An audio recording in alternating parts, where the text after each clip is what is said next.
Okay, hi. I just saw an article from NBC News, and I'm just gonna blind react to it as I read it.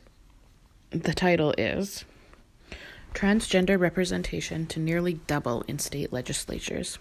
I'll include the photo because it shows 3 men who I guess are now elected. Anyway, it says voters handed at least 8 transgender, non-binary, and gender non-conforming state candidates wins on election day. Okay, 8. At least 8. It shows a picture of Stephanie Byers, Taylor Small, and Sarah Mcbride, but they're clearly men. Sarah Mcbride could potentially be assumed to be a woman in this photo because he has a mask covering the majority of his face. So from what I can see, I could assume that was a woman, but I'm sure with the mask down, I'll insert a picture of Sarah Mcbride here, showing his whole face. Anyway, voters in 6 states handed 8 transgender, non-binary, and gender non-conforming candidates victories in state legislature this week. These candidates were on the ballot in at least 13 state House and Senate elections Tuesday. 3 of the country's 4 current transgender legislators, Brianna Titone of Colorado and Jerry Cannon and Lisa Bunker of New Hampshire, all won re-election. The 4th, Virginia delegate Danica Roem, who in 2017 became the first openly trans person elected to the state legislature, is up for re-election next year. Okay. Next, we have a picture of Colorado Rep. Brianna Titone. I'll insert a picture here. At least 5 others, including an incumbent who was not previously out as gender non-conforming, won Tuesday, bringing the total number to at least 9 once they all take office. Among the winners is Democrat Sarah Mcbride, a Delaware Democrat who made history as the first trans person elected to a state senate. She will also become the country's highest-ranking trans elected official once she takes office. Okay. Another picture of Sarah Mcbride, interesting, with his face covered up. Okay. In an interview with NBC News after her victory, I'm just using she, her pronouns because that's what's written, okay?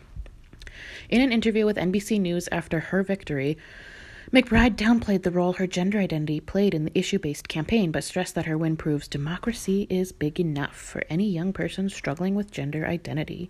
She said the main issues she wishes to tackle upon getting to the State House are passing universal pre-K and universal paid family and medical leave. Okay, I can agree with those issues. I'm proud of my identity and I'm grateful for the experiences, the lessons, and the relationships it has brought me, Mcbride said. We can't create public policy that meets the needs of a diverse community if we don't have the full diversity of that community participating in the conversation. Me being trans is one part of who I am, and it's a part of who I am that I'm going to be proud to bring to that conversation. Next, we have Joshua Query. So, a female. Anyway. Joshua Query was an incumbent legislator in New Hampshire's State House and came out as gender nonconforming during their first term. Query was re-elected to the State House as New Hampshire's first genderqueer representative by a slim margin of 34 votes. Okay, so gender nonconforming, genderqueer, they, them, named Joshua, I think, by the photo, which I will insert here, this is a born female, and I'm calling that based on the size of the hands. But obviously with women who take testosterone, they can become passing so easily and so much more convincingly. So once I zoom in on her face, this is a woman. Okay. I was just trying to determine if this is an actual man who is just calling himself special genderqueer they, them, or if it's a woman who is transitioned and is now a special they, them. It's the latter. While in Concord, Query hopes to continue as chair for the legislature's Transportation Committee and to work on dismantling some of the legislature's gendered dress code policies, which Query views as stifling. One thing I'll say is so far the policy platforms I've heard from these candidates are all things I agree with, so that's good. Credit where credit is due. We have a fairly strict but not written down dress code in the House, which anyone who is deemed male has to be wearing a jacket and tie, and we stick to very old-fashioned rules where women must ask the Speaker to allow us to take off our jackets, Query said. To enforce people who stick to these gendered kinds of clothing ideas is something that I want to work with the leadership and with the rest of my LGBTQ caucus in fixing those issues for future legislatures. So did Josh Query just out themselves as a woman? Because they literally said, we stick to very old-fashioned rules where women must ask the Speaker to allow us to take off our jackets. Or is that stating that women have to ask the Speaker to allow the men to take their coats off? I guess that's probably what they're saying. Okay, it's the us that threw me off, but I think what they are saying is women must ask the Speaker to allow us, which he means fellow men, to take off our jackets. Okay. Oh boy. In neighboring Vermont, Taylor Small became the first trans person elected to the state legislature. Her platform includes expanding access to health insurance for those affected by the coronavirus pandemic and ensuring local issues in her constituency were heard in her constituency were heard in the State House. Well, okay. I can get on board with these platforms as well. I'm not somebody who's going to go against a trans person's views or whatever just because they're trans. I think a lot of people who call themselves radical feminists really just hate trans people. I don't. And I'm fine to say that I agree with many of these platforms and views that these individuals hold. Anyway, here's a picture of Taylor Small. You can make your decisions on. Anyway, for Small, having run an issues-based campaign does not mean that her identity will be absent from political decisions at the State House. In fact, she says her trans identity will help serve as a reminder that marginalized identities can be elected, and their perspective can only help in crafting legislation. I'm hoping that this run will inspire more folks 1 or 2 years from now to run and serve as legislator, serve on a school board, or serve on town council. On a local level, we can make sure that we keep these protective factors in place to keep our marginalized community safe. Oh God, here we go. Maury Turner from Oklahoma City. Obviously just a normal woman, but clearly very special because she has stretched out ears, a septum piercing, and a smiley piercing. I mean, I'm not one to talk. I have a septum piercing, but you know.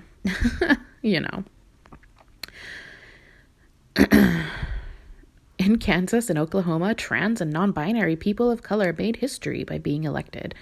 Maury Turner, who is non-binary, Black, and Muslim, won a seat in the Oklahoma House of Representatives, becoming the first non-binary person elected to any state legislature. Well, aren't you special, Maury? You're just a woman, and women already have those positions in the legislature, so now you get to be the very special first non-binary person because you are a normal-looking woman who just is wearing men's Carhartt overalls. Okay. And Stephanie Byers won a seat in the Kansas House of Representatives, becoming the first transgender woman of color elected to any state legislature.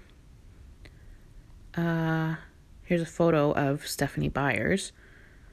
Transgender woman of color. Okay, so he completely looks white to me, but never mind, I just scrolled down. My bad. Byers is a member of the Native American Chickasaw Nation, so excuse me for that. I didn't mean to disparage anyone's identity or ethnicity. Anyway, Byers said her win was surprising because she but she relished that she had made history. A former public school teacher, she said her main priorities while in office will be funding public schools and expanding Medicaid in the state and working to increase broadband access to rural areas. Again, policies I can get on board with. She credited her role as an activist, Sorry, I can't read today, my God. She credited her role as an activist with helping her make the decision to run for public office and said that when campaigning in her district, gender was rarely discussed. The ceiling here has been broken. Kansas has made history. It's surprising, and it's a tremendous thing. Elliot Imsay, a spokesperson for the LGBTQ Victory Fund, which helps queer candidates get elected across the country, said that while those with marginalized genders, you mean women? Those with marginalized genders are still unrepresented in all levels of government. Tuesday's results show inroads are being made to change that and could inspire more candidates to come forward. The impact each one of these elected officials can have on their communities extends well beyond a single vote or a single judicial ruling, Imsay said. When a trans, gender nonconforming, or non-binary voice is in the room, it changes hearts and minds and leads us to a more inclusive society. According to the Victory Fund, there are currently 39 elected trans, non-binary, or gender nonconforming elected public officials across the country. Okay, so by the numbers in this article, all but 2 are men, and all but 1 are white men, and 1 is just a totally normal woman who wears overalls, apparently. And 1 is a woman who has taken testosterone.